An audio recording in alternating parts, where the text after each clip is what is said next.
Assalamu alaikum. The second topic which we'll be discussing for okay, welcome to paper one preparation July series 2021. The topic which we'll be discussing in this video is kinematics. That is very important topic. We get a number of questions from this topic. So at first the discussing the chapter, some main topics which we discuss here are distance, displacement, speed, velocity, and acceleration. You know the formulas of these quantities and the units, and their formulas. Speed is measured in distance upon time, and velocity is rate of change of displacement, means displacement upon time. Average speed is total distance covered upon total time taken. Velocity, and then we have the acceleration. Acceleration is rate of change of velocity or change in velocity upon time taken. So unit for acceleration is meter per second square, and so the types of questions which we are getting from this chapter: definition, formulas, uh, distance, displacement time graphs, velocity and speed time graphs, area under velocity time graph that gives us the displacement covered, and then motion under gravity. So we'll be having a look at the displacement time graph or distance time graph. So we have a distance time graph here. So we'll have an overview. This distance graph tells that time is passing by and distance is not changing. It means object is stationary at some distance. This graph shows that time is passing by and distance is being covered. So we have an inclined straight line here. So its gradient will be giving us rise over run. Distance covered upon time taken means it will be giving us the speed. And if we have displacement time graph, it will be giving us velocity. And to simplify things, I'll say if an object, which in most of the cases is given in the questions, object moving on a straight line, distance and displacement are same. Okay. Then straight lines. Now we have curved lines. So there are two types of curves. This one is increasing curve and this one is decreasing gradient curve. So if you want to judge it at the first level, so simplest point which you can see that this graph is going to be horizontal. So horizontal line gives zero gradient. So it means this graph is showing decreasing gradient, which is tending to be horizontal, which is tending to be zero. Okay. So gradient is decreasing means speed is decreasing, but distance is increasing. And here gradient is increasing means speed is increasing. Moving on to the next graph, that is velocity time or speed time graph. So this horizontal line exactly at zero speed, that shows object stationary, it's not moving, and this straight line that shows object moving at a constant speed, and this graph shows a straight inclined line that shows that object is moving at constant acceleration, means when time is passing by, speed is also increasing. So object is moving at constant acceleration, speed is increasing at a uniform rate. Simplifying the two quantities once again is object is moving on a straight line, then speed and velocity are same. This one is showing that speed is decreasing, so there will be a negative gradient that will be known as deceleration. Okay. This one, now we have curved graphs. This one is showing that gradient is increasing. This one is showing that gradient is decreasing. So finally, it's tending to be horizontal. So that means that when this graph will become horizontal, then object will be moving at constant speed, acceleration zero. So this graph is showing decreasing acceleration and tending to constant speed. This graph is showing increasing acceleration, and area under the graphs of this speed time graphs will give us the distance or displacement curve. Then motion under gravity. So we can see the graph of this motion into gravity. At first, we can have some part, we can have a straight line, straight inclined line, which means object falling at constant speed. Then gradient is tending to be horizontal. Gradient is decreasing, means acceleration of the object is decreasing because weight of the object is being countered by the air resistance.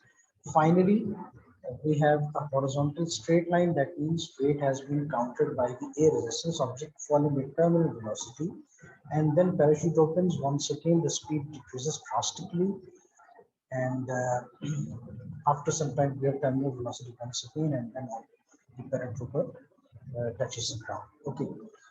So cyclist takes a ride lasting 25 seconds of journey is there. The diagram shows her distance traveled from starting position varies with time. What is the average speed of the whole ride?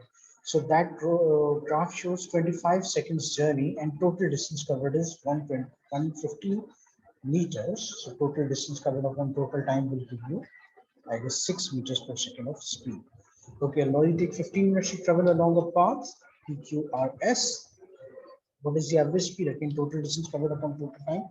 So total distance covered here is 8 plus 3 plus 5, that is 16 kilometers upon 15 minutes. So that needs to be converted to hours. So 15 minutes will be, you can do it in two ways. 16 kilometers in 15 minutes. So in 1 hour, it will be 4 times, means 64 kilometers per hour. Or you can convert minutes to, if you are finding it difficult, you can convert minute to hours. So that will be 0.25 hours. So 16 upon 0.25 will give you again 64 kilometers per hour. An object travels at constant speed of 10 meters per second for 10 seconds. During the next 5 seconds, it accelerates uniformly to 20 meters per second. What is the total distance traveled? So area under the graph will give us the total distance covered. So we can see here, we can divide it into a big rectangle and then a smaller triangle. So in that case, it will be 10 into 15, 150, and then half into 5 into 10. So that will be 25 plus 150. So that will be 175 meters. Or you can also make it a trapezium and then a smaller rectangle. The graph shows how speed of the car traveling in a straight line changes with time. Which section shows the largest acceleration? So steepest part will be giving us the largest acceleration, that is part A. B acceleration is less than that, and C is almost horizontal, that means zero acceleration, and D is deceleration actually. So the steepest one is A, largest acceleration. Okay, speed time graph represents a journey. Which distance time graph represents the same journey? So speed time graph, that gives an constant acceleration, increasing speed. So increasing speed means it cannot be option C, it cannot be option D, and it cannot be option B because that's giving us the decreasing speed. But we have an increasing speed, so option A, that is giving us increasing speed means acceleration. The diagram shows speed time graph of motion of a car for 4 seconds. What is the distance traveled by the car in 4 seconds? So area under the graph, that can be divided into a rectangle and then a triangle. So that will be 10 into 1 and then half into 3 into 10. So 15 plus 10, that will be 25 meters. Option B. A cyclist travels along a hilly road without using a package or brakes. Air resistance and friction are negligible. The speed time graph of the cyclist is shown. At which point did he reach the bottom of the first hill? So at the bottom of the first hill, speed will be higher. So what happens for the first time is at B, you can see from A to B speed is increasing a lot. So that will be bottom of the first hill. At B, you will be at the bottom of the hill with maximum speed. A car travels along a road at 50 kilometers per hour. The driver applies brakes and okay. So that's where we start dynamics. So we'll be discussing, no, that's not dynamics. So we'll be discussing this MCQ later. When a heavy rain falls a short distance towards the ground, it doesn't reach terminal velocity because it takes time. Why is this? The coin has not hit the ground. Sorry, the coin. So the coin has not hit the ground weight of the coin equals the air resistance. So if it equals, then terminal velocity is achieved. So he is saying that terminal velocity not achieved. Weight of the coin increases at air resistance, so that doesn't happen. Weight of the coin is always more than the air resistance in that journey. So option D. Air resistance still has not balanced the weight.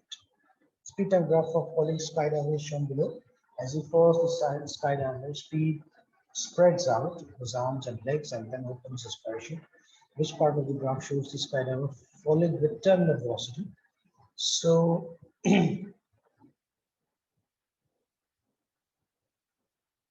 now there is a technical point here that skydiver has opened the parachute.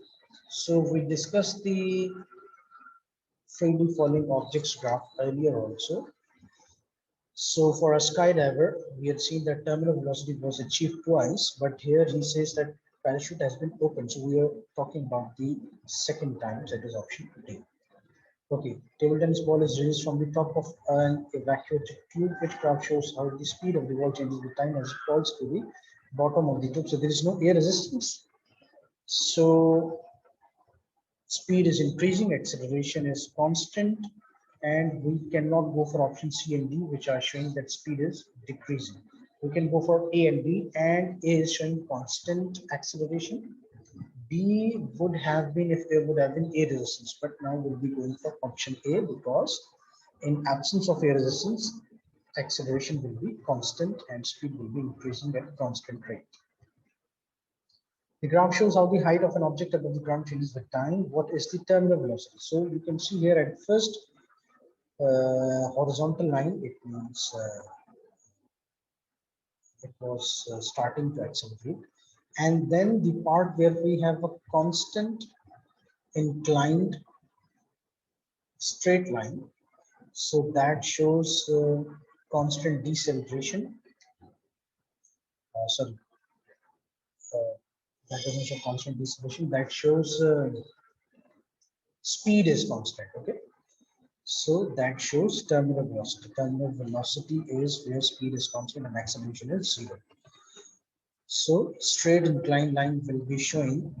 Achha, now you'll be confused about negative gradient of this graph. Basically, it is height above the ground and time. So height above the ground is decreasing, object falling down. So that inclined straight line is giving us the terminal velocity.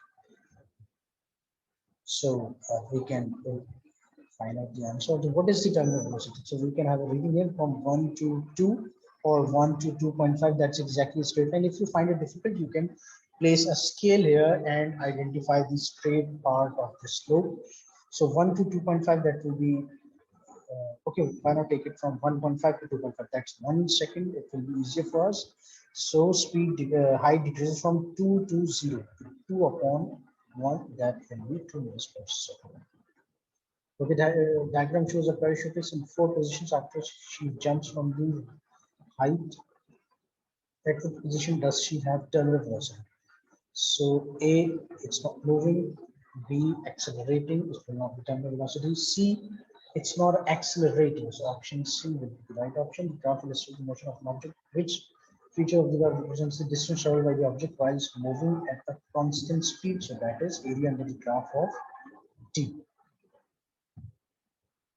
Okay, so that's all for kinematics. Do subscribe and like and comment onto the video, and I'll be sharing for the detailed topical worksheet.